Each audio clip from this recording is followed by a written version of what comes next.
I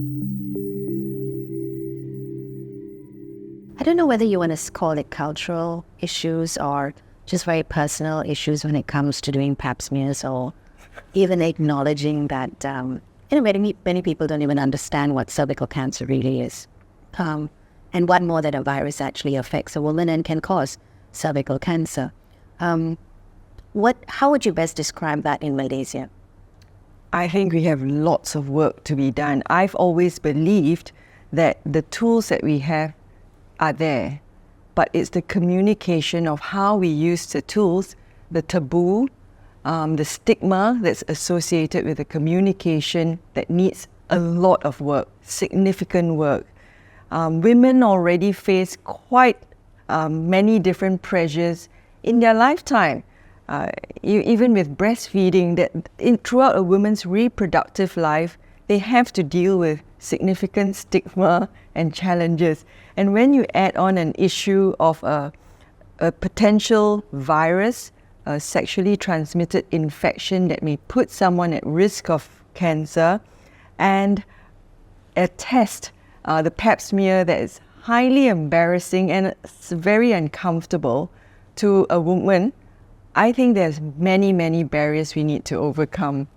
So in the new way of using a swab, that's simple, but the communication and education is something we really need to work hard on together, because that's cultural, that's communication, that's language. And in a Malaysian setting where we have 3 different races and so many different ethnicities and language, we need to do that better. Did you have the same problem in Australia, Marion, when you first got started on the program? Look, I think there's always stigma associated with HPV, and we need to destigmatize HPV because HPV infection is very, very common. In fact, it's a normal part of being an adult human.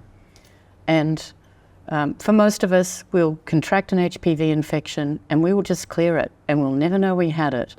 But it's when infection with the cancer-causing types becomes persistent that then you can have a problem that leads to pre-cancer.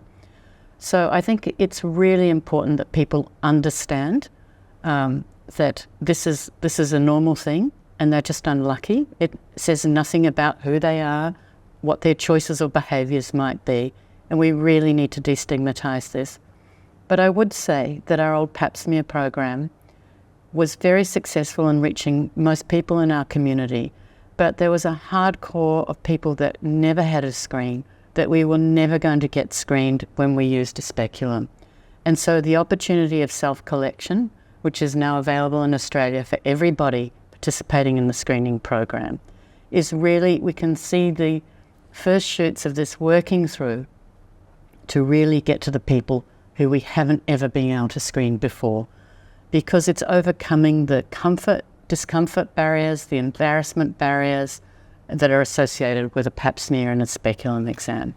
It's not everything, but it's making a huge difference. And I think we also have to accept that not all women may be comfortable holding a swab themselves and performing a self-collection. We're not saying that we will replace that. There will be individuals who would prefer a physician, a healthcare professional, to insert a speculum, have a look, and then take a sample for HPV testing.